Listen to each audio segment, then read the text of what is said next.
Hello.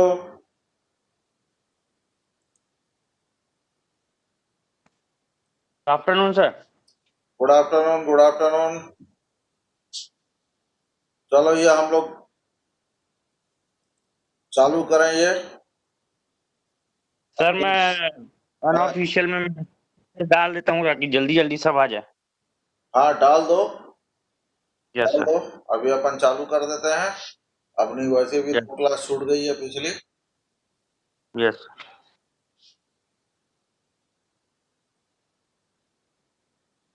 थोड़ा पिछली class का स्लाइड में डिस्प्ले कर रहा हूँ। नॉच सेंसिटिविटी हमने लास्ट क्लास में देखा था। लास्ट क्लास मतलब हो गई थी अपनी पिछले मंगलवार, है ना? ट्यूसडे को थी। ट्यूसडे या थर्सडे, नहीं ट्यूसडे को ही थी अपनी लास्ट। इसके बाद देखो नॉच सेंसिटिविटी। नॉच सेंसिटिविटी क्या होता है? It is increase of actual stress over nominal stress upon increase of theoretical stress over nominal stress.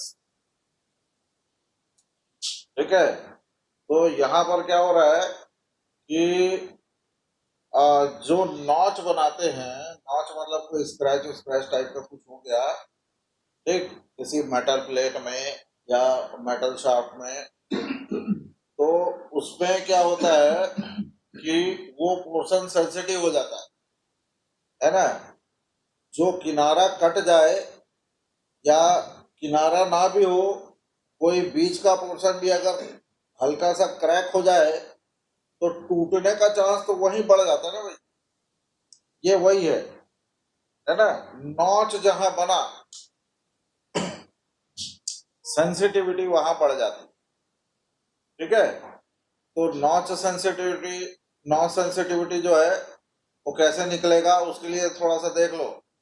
Nominal stress मतलब वो स्ट्रेस जिसको हम फार्मूले से निकालते हैं, है ना? P by A M by I into Y या T by J into R, ये नॉमिनल स्ट्रेस है। और एक्चुअल स्ट्रेस कैसे निकलता है? ये यहाँ लिखा है के F into sigma zero. Theoretical stress कैसे निकलता है? K T into sigma zero. ठीक है, ये ध्यान रखना। एक्चुअल स्ट्रेस के F into sigma zero, theoretical stress के टी इंटू सिग्मा जीरो। के टी को हम बोलते हैं ना थ्योरेटिकल स्ट्रेस कंसंट्रेशन फैक्टर। ठीक है। K T is called theoretical stress concentration factor. ठीक। तो इन्हीं का रेशियो है भाई। अब आप यहाँ पर डायरेक्ट इसमें चले जाओ, ये सब पुट वुट करके फाइनली हम के एफ का वैल्यू निकालते हैं या के एफ का फार्मूला निकालते हैं in terms of notch sensitive. ठीक है। तो के एफ का फार्मूला जो है in terms of notch sensitivity, it is K F is equal to 1 plus Q into K T minus one. ये वन है ना? आई नहीं है, ये वन है। 1 प्लस क्यू। तो सर हाँ, सर लास्ट स्लाइड को एक बार दिखाएंगे क्या? इससे पहले वाला। Yes sir. ठीक है,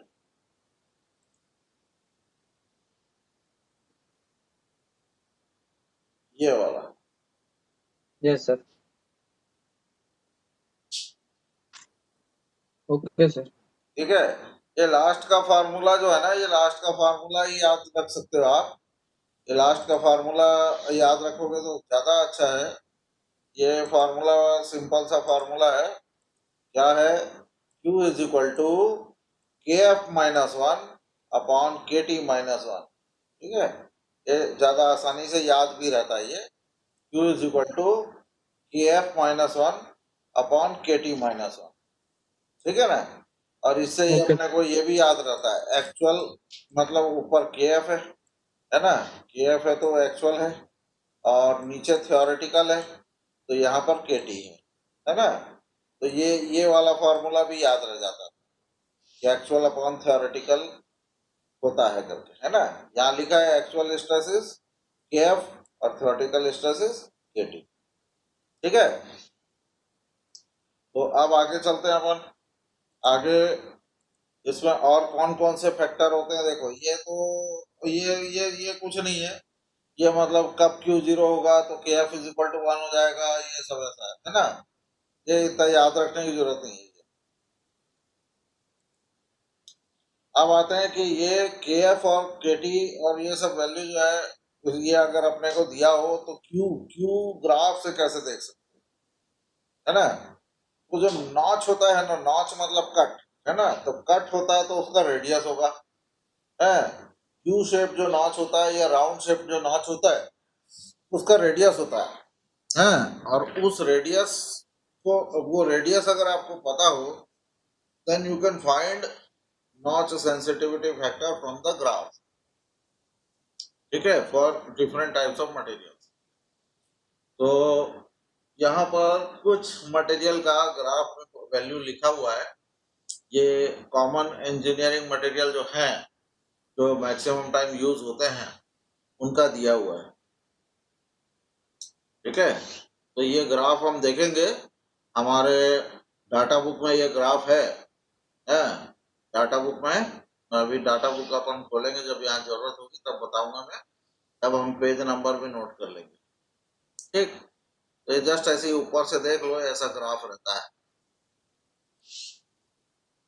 next, endurance limit approximate estimation.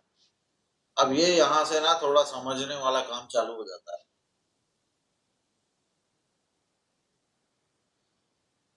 कैसे? एंड्योरेंस लिमिट जो है, हम उसको कैसे डिनोट करते हैं, एस ई मतलब एंड्योरेंस स्ट्रेस, ठीक है, जिसको एंड्योरेंस लिमिट भी बोलते हैं, एंड्योरेंस स्ट्रेस या एंड्योरेंस लिमिट, SE, ठीक। लेकिन आपको यहां दिख रहा है दो सिंबल, SE डैश और SE। अब ये दोनों सिंबल के बीच में ना रिलेशन है, और इन दोनों के बीच में जो रिलेशन है उसी रिलेशन के न्यूमेरिकल है।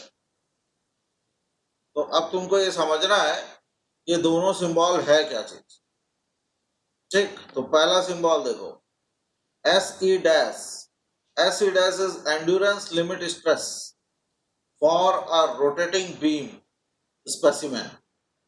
रोटेटिंग बीम स्पेसिमेन का जो वैल्यू है that is denoted by SE dash, specimen, rotating beam specimen, ठीक है। स्पेसिमेन में डैश लगा हुआ है, subjected to reverse bending stress.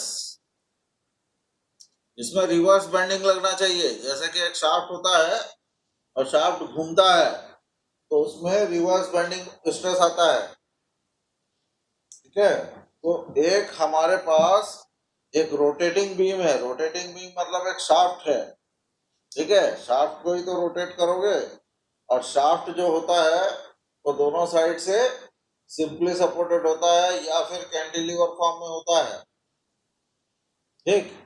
तो जब वो शाफ्ट घूमेगा तो आप उसको बोल सकते हैं it is a rotating beam, ठीक है। और वैसा शाफ्ट का एक स्पेसिमेन लेना है और वो स्पेसिमेन जो है उसमें रिवर्स बेंडिंग स्ट्रेस लग रहा है क्योंकि वो रोटेट हो रहा है, ठीक। तो उसका एंड्योरेंस लिमिट जो है वो कहां से आएगा, this is obtained from lab testing.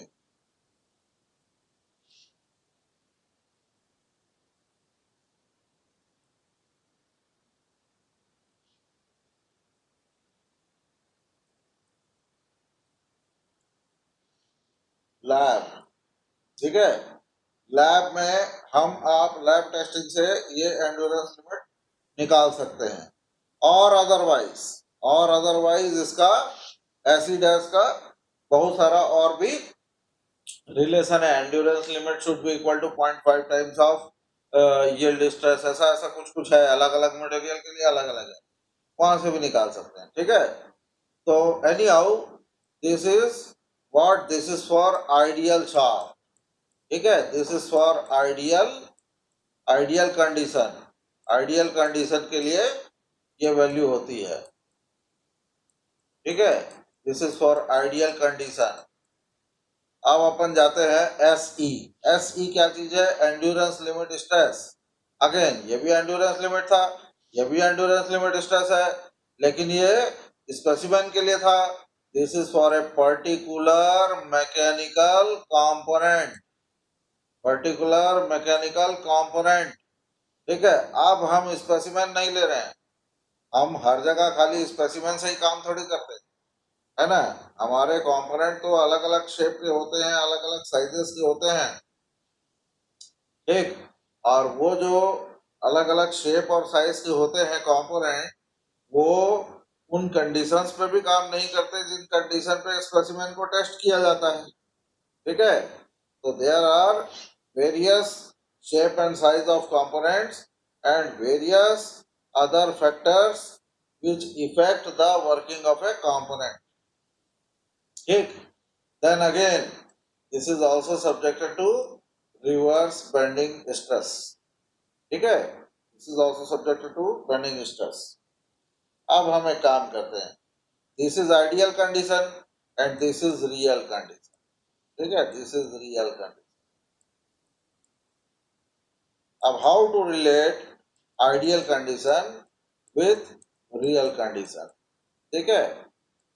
how to relate ideal condition with real condition, यही हमको यहाँ पर पढ़ना है, ठीक है। मतलब we are moving towards the actual conditions in which the components are working. So there is an approximate relation between the endurance limit and the ultimate tensile strength of the material, ठीक है। एक approximate relation होता है किसके किसके बीच में? S U T ultimate tensile stress और endurance stress के बीच में, ऐसी इन दोनों के बीच में एक अप्रोक्सीमेट रिलेशन होता है, and that approximate relation is 0.5 times of S U T,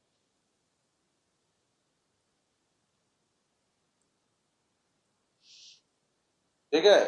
0.5 times of S U T होता है, क्या चीज? स्टील के लिए है, स्टील के लिए, स्टील के लिए, स्टील के लिए ऐसा होता है, ठीक। तो अभी आगे बढ़ते हैं कि रिलेशन क्या होता है, देखते हैं। अब ये देखो यहाँ दिया है, यहाँ दिया है कि S E dash, S E dash मतलब आइडियली, आइडियली, आइडियली आपके पास क्या होता है? Ideally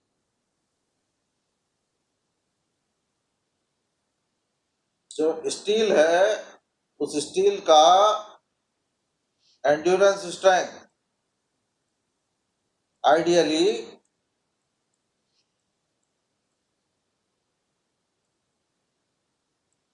endurance stress is equal to 0.5 times of ultimate tensile strength, ठीक है।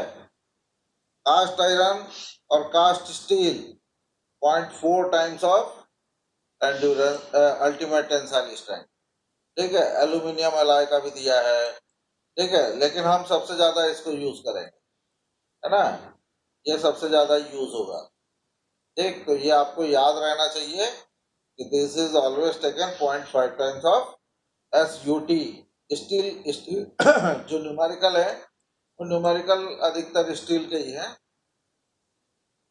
अब आते हैं कि how SE dash is related to SE, ये सबसे इंपॉर्टेंट रिलेशन है ना। ये सबसे इंपॉर्टेंट रिलेशन ये है कि S E is equal to S E is proportional to S E dash, ठीक है। प्रोपोर्शनल क्या बोलना चाहिए? एस ई जो है वो है रियल कंडीशन, ठीक है, दिस इज रियल कंडीशन, ठीक। और ये जो है ये आइडियल कंडीशन है,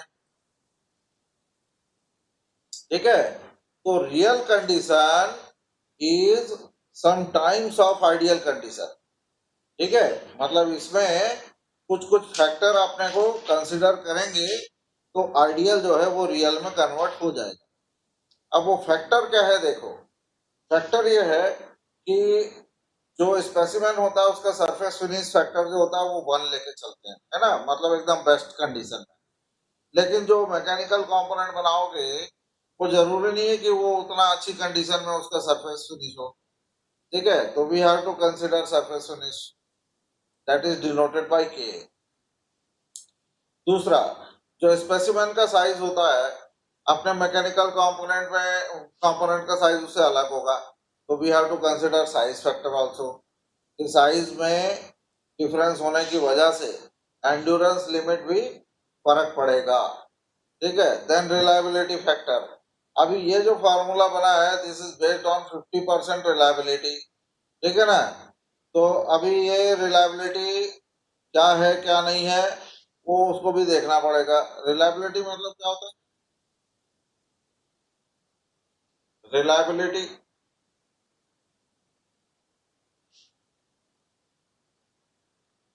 एनीबॉडी? रिलायबिलिटी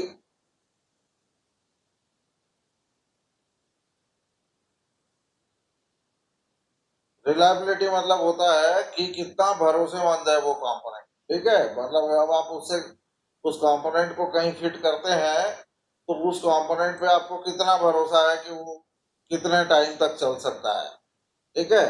मतलब आप सोच रहे हैं कि चलो ये हमने एक नया कंपोनेंट लगा दिया, अभी 1 आध साल चलेगा, तो आपको भरोसा है ना भाई 1 आध साल चलेगा, ठीक है। आपको 100% भरोसा है कि 1 साल चलेगा।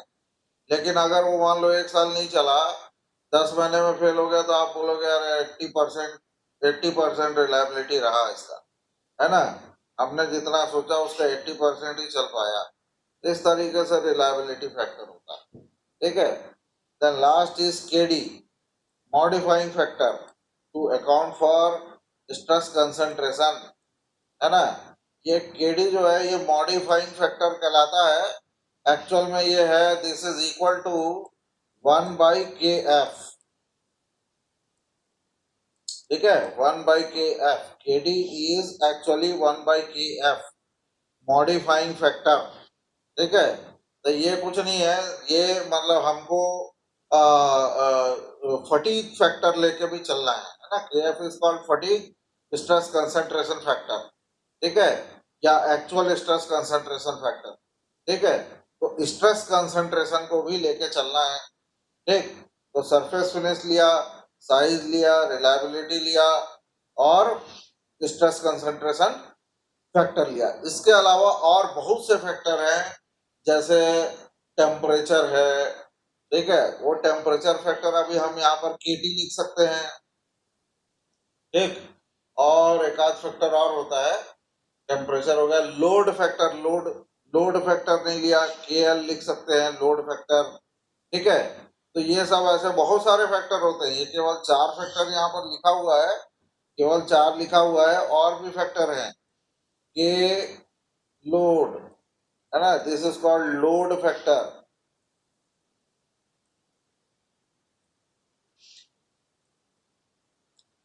भाई जब हम स्पेसिमेन को टेस्ट करते हैं तो स्पेसिमेन को टेस्ट करते समय उसके लिए पर्टिकुलर लोड लगाते हैं उसकी साइज के अनुसार, है ना। लेकिन जो मैकेनिकल कंपोनेंट होता है वो अलग साइज का होता है और अलग प्रकार का लोड लगता है उसको। तो लोड में भी तो वेरिएशन आया, उससे एंड्योरेंस लिमिट में तो वेरिएशन आएगा। तो load factor is also there. उसके बाद एक टेम्परेचर फैक्टर होता है K T, that is called temperature factor,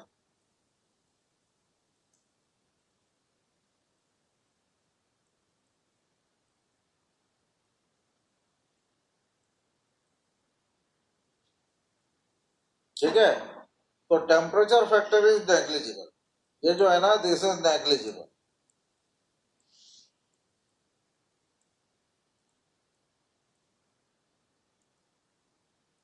तो इसीलिए आप देखोगे टेम्परेचर फैक्टर आपको मिलेगा नहीं ये प्रॉब्लम बनाते समय। लोड फैक्टर जरूर मिल सकता है, but load factor is equal to 1 लेके इस बुक में बनाया हुआ है सब जगह। दूसरी बुक में आप जाओगे तो लोड फैक्टर का वैल्यू भी मिलेगा, ठीक है। भंडारी में नहीं दिया है तो यहाँ पर लिखा भी नहीं, surface finish, size, reliability and modifying factors only.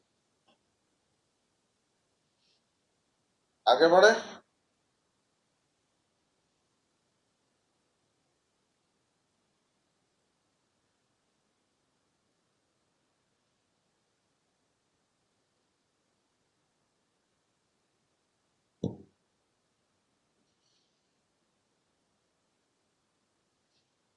चलो नेक्स्ट स्लाइड में चलते हैं।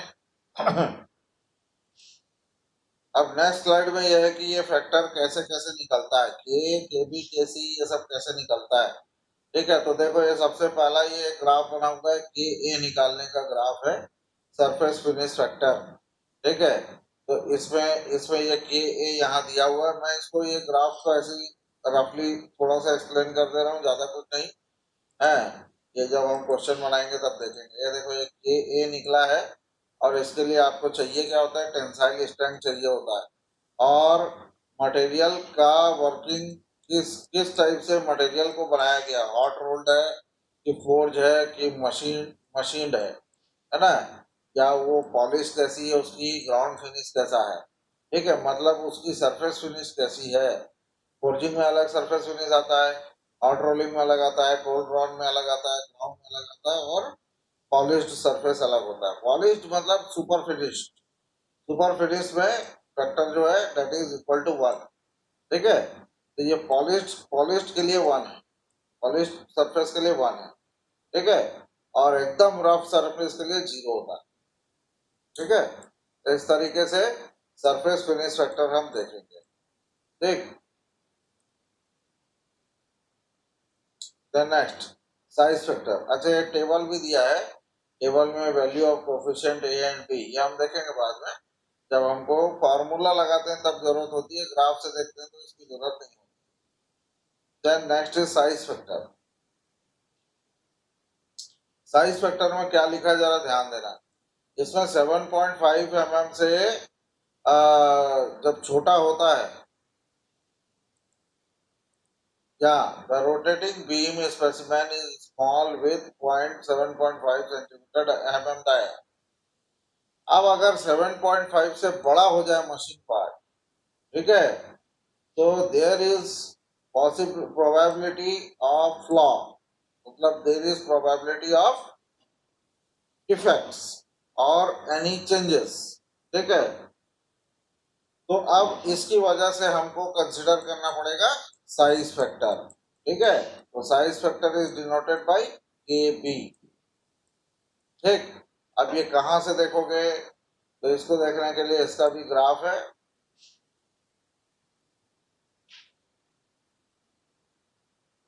साइज फैक्टर का ग्राफ कहाँ चला गया, ग्राफ नहीं शो हो लगता है। चलो नहीं नहीं नहीं, इसका ग्राफ नहीं है। ठीक ठीक, इसका ग्राफ नहीं है, इसका डाया बेसिस पे है ना ये, तो डाया बेसिस पे तो इसका वैल्यू डायरेक्ट यहाँ पर दिया हुआ है। कैसे होगा, कि अगर डाया, इसका डाया लेस देन 7.5 है तब तो के बी वैल्यू 1 रहेगा, है ना। लेकिन अगर डाया 7.5 से ज्यादा है और 50 mm तक है, ठीक है, तो उस केस में यू हैव टू टेक 0.85, और 50 mm से ज्यादा है देन इट विल बी 0.75। ठीक है, इस तरीके से साइज फैक्टर लेना है। The next is reliability factor. Reliability factor के लिए टेबल है, सिंपल टेबल है इसका, ये वाला।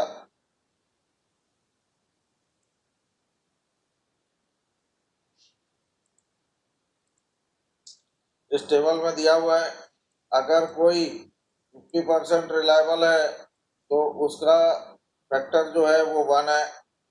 90% रिलायबल है तो फैक्टर 0.89 है। ठीक है, 95% है तो 0.868 है। ठीक है, इस तरीके से दिया हुआ। 99% है तो 0.814 है फैक्टर का वैल्यू। ठीक है, तो इस तरीके से आप फैक्टर कंसिडर कर सकते हो। यहाँ टेबल देख के मोस्टली यही दोनों दिया रहता है, this one and this one, 95% and 90%।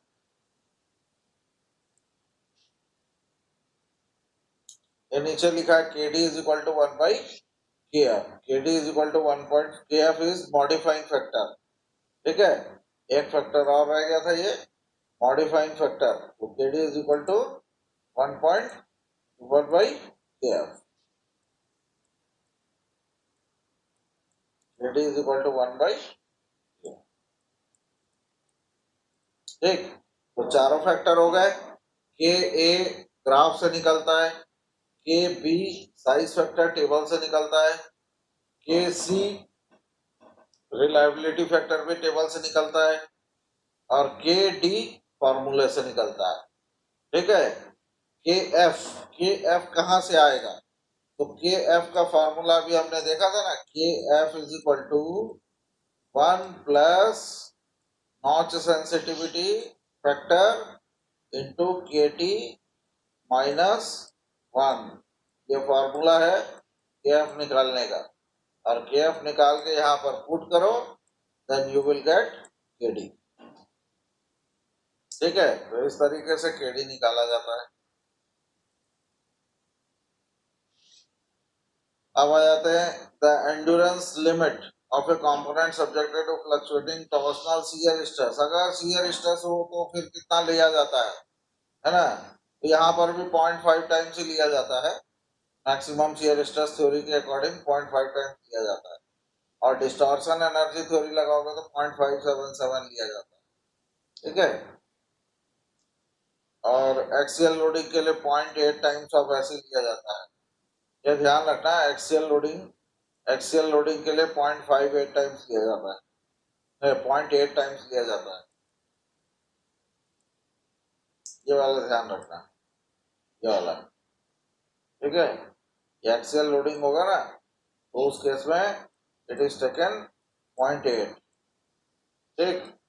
और ये वाला और ये फॉर्मूला ये डाटा बुक में सब लिखा हुआ है ना, इवन इन डाटा बुक।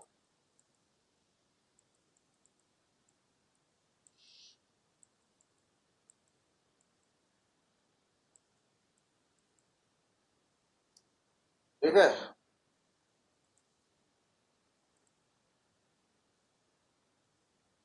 अब आते हैं कि जो प्रॉब्लम है, अब आपको न्यूमेरिकल बनाना है, तो न्यूमेरिकल कितने टाइप के होते हैं इसके। ये रिवर्स स्ट्रेस वाला टॉपिक चल रहा है, तो इसमें 2 टाइप के न्यूमेरिकल मिलेंगे, design for finite load and design for infinite life. Design for finite life and design for infinite life है। तो अब इसमें देखो, इसमें आप डिफरेंशिएट कैसे करोगे कि कौन सा फाइनाइट लाइफ का प्रॉब्लम है और कौन सा इनफाइनाइट लाइफ का प्रॉब्लम है, हाउ टू डिफरेंशिएट। तो मैं आपको बड़ा सिंपल सा एक चीज बता देता हूँ। जो फाइनाइट लाइफ के क्वेश्चंस होते हैं, हाँ,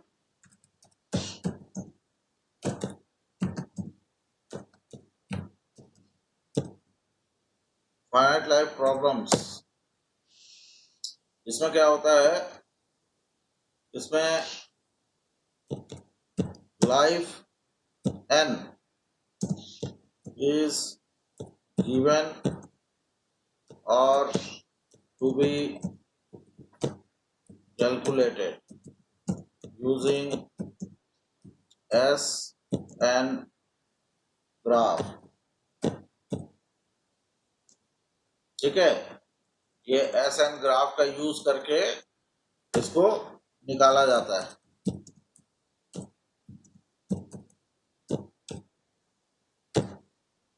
SN ग्राफ, अब ये SN ग्राफ क्या होता है, SN ग्राफ जो है ये मैंने शायद डिस्कस किया था। SN ग्राफ, ये अपन ने SN ग्राफ डिस्कस किया है कि नहीं किया है।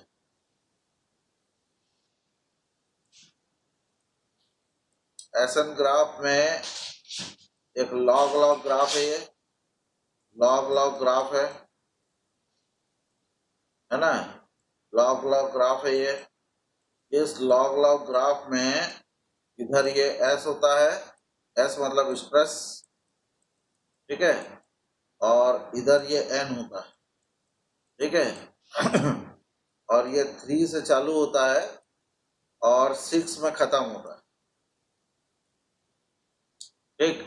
किसी भी मटेरियल का लाइफ जो है वो गिरते चला जाता है, ठीक है, वो गिरते चला जाता है 6 तक, और उसके बाद वो कांस्टेंट हो जाता है, ठीक है। तो इस ग्राफ को बोलते हैं एसन ग्राफ, ठीक है, एसन ग्राफ। तो इससे हम बहुत से मटेरियल कंपोनेंट का लाइफ पता करते हैं। तो ये फाइनाइट लाइफ प्रॉब्लम इसीलिए कहलाता है, मतलब उसकी लाइफ अगर फाइनाइट है किसी मटेरियल की, तो you can calculate that life by using essence graph, ठीक है। अच्छा, अभी लास्ट में मैं बताऊंगा अभी एसन ग्राफ कैसे बनता है। इसके बाद अब हम आते हैं इनफाइनाइट लाइफ क्या होता है, infinite life problem. Infinite life problem जो होता है उसमें आप लाइफ नहीं निकालते, लाइफ इज नॉट कैलकुलेटेड, ठीक है, क्योंकि उसकी लाइफ इनफाइनाइट है ना, तो कहाँ से कैलकुलेट होगा, ठीक है। तो इनफाइनाइट लाइफ में लाइफ कैलकुलेट नहीं करते, उसका हम कैलकुलेशन करते हैं मैक्सिमम स्ट्रेस, है ना, मैक्सिमम स्ट्रेस इज कैलकुलेटेड, है ना, पहला बात ये। और dimension for maximum stress is calculated, ठीक है। आपको एक मैक्सिमम स्ट्रेस दे देगा कि इतना ज्यादा स्ट्रेस इस बॉडी में आने वाला है, तो इसका डायमेंशन कितना होना चाहिए, ठीक है, उस ये उसे निकालते हैं, ठीक है। और इसके लिए हम स्पेशल टेक्निक यूज करते हैं, या बोल रहे स्पेशल फार्मूला यूज करते हैं, that is called Goodman, Goodman formula, या सोडरबर्ग फार्मूला, या गर्बर फार्मूला, ये 3 फार्मूला हम यूज करते हैं, ठीक है। तो ये इनफाइनाइट लाइफ प्रॉब्लम में इस तरीके से इस्तेमाल होता है, ठीक है। तो यहाँ देख लो, अब यहाँ पर क्या लिखा हुआ है, यहाँ पर क्या लिखा हुआ है कि there are 2 types of problems in fatigue design, component subjected to completely reverse stresses and component subjected to fluctuating stresses, ठीक है। ये completely reverse है कि fluctuating stress उसमें लगा है, ऐसे 2 टाइप के न्यूमेरिकल आपको देखने को मिले, जिसमें फाइनाइट लाइफ होता है और इनफाइनाइट लाइफ होता है।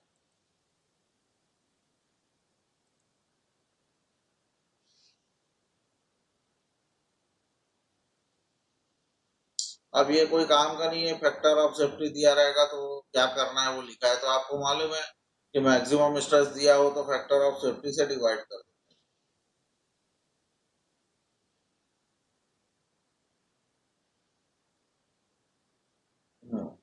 अब ये यहाँ पर आते हैं कि एसन कर्व कैसे बनाया जाता है। ये देखो, ये आप चाहो तो तुरंत इसका स्नैपशॉट ले लो, यहाँ पर प्रोसीजर दिया हुआ है कि हाउ टू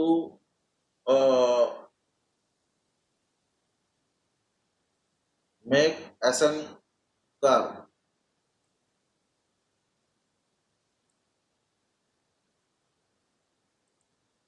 इसमें मैं आपको बड़ा इंपॉर्टेंट चीज बता दूं, ये 5 पॉइंट है, ये 5 पॉइंट देख लो, और ये ग्राफ कैसे बनेगा ये समझ लो, ठीक है। थोड़ा जल्दी मैं बता देता हूँ क्योंकि ये टाइम खत्म होने वाला है। और अपन अटेंडेंस भी ले लेते हैं पहले।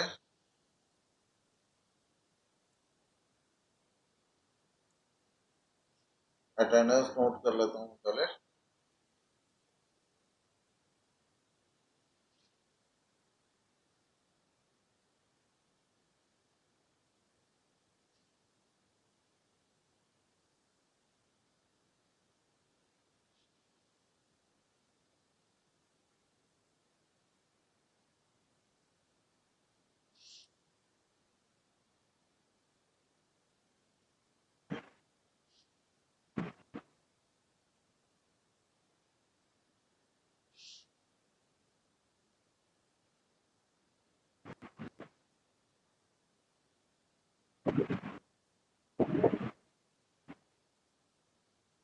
चलो इसमें देखो, इसमें क्या है कि सबसे पहला पॉइंट क्या लिखा है, लोकेट। ठीक है, फर्स्ट पॉइंट पे ध्यान देना, ये फर्स्ट पॉइंट पे ये हमने सबसे पहले ये एक्सिस बनाया, दो एक्सिस बनाने के बाद locate point A with coordinate, ये पॉइंट ए आपको मार्क करना है, पॉइंट ए। ठीक है, सबसे पहले यहाँ पॉइंट ए मार्क करेंगे, locate point A with coordinate. क्या कोऑर्डिनेट है, देखो इसका एक्स कोऑर्डिनेट होना चाहिए 3, एक्स कोऑर्डिनेट 3, और वाई कोऑर्डिनेट होना चाहिए इसका log टू द बेस 10। ये ध्यान देना, ये log टू द बेस 10 है।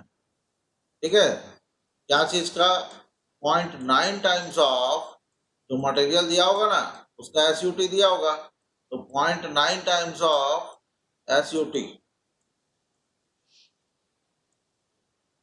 एसयूटी। ठीक है, तो आपको सबसे पहले एक पॉइंट ए मार्क करना है जिसका एक्स कोऑर्डिनेट होगा 3 और वाई कोऑर्डिनेट होगा 0.9 टाइम्स ऑफ एसयूटी। ठीक है, ये हो गया आपका पॉइंट ए। इसके बाद locate point B, point B आपको लोकेट करना है जिसका एक्स कोऑर्डिनेट होगा 6 और वाई कोऑर्डिनेट होगा log 10 SE, log 10 SE। ठीक है,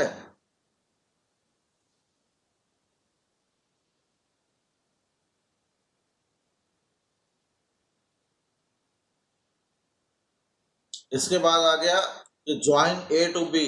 अब आप ए और बी को ज्वाइन कर देंगे, ए और बी को ज्वाइन कर देंगे हैं, तो ये फाइनाइट लाइफ बता देगा कि ये 10 टू द पावर 3, ये एक्चुअल में है कुछ नहीं, ये जो है ना ये 10 टू द पावर 3 का लाइफ है ना, मतलब ये 1000 रेवोल्यूशन पर मिनट, और ये है 10 मिलियन रेवोल्यूशन, 1 मिलियन रेवोल्यूशन पर मिनट।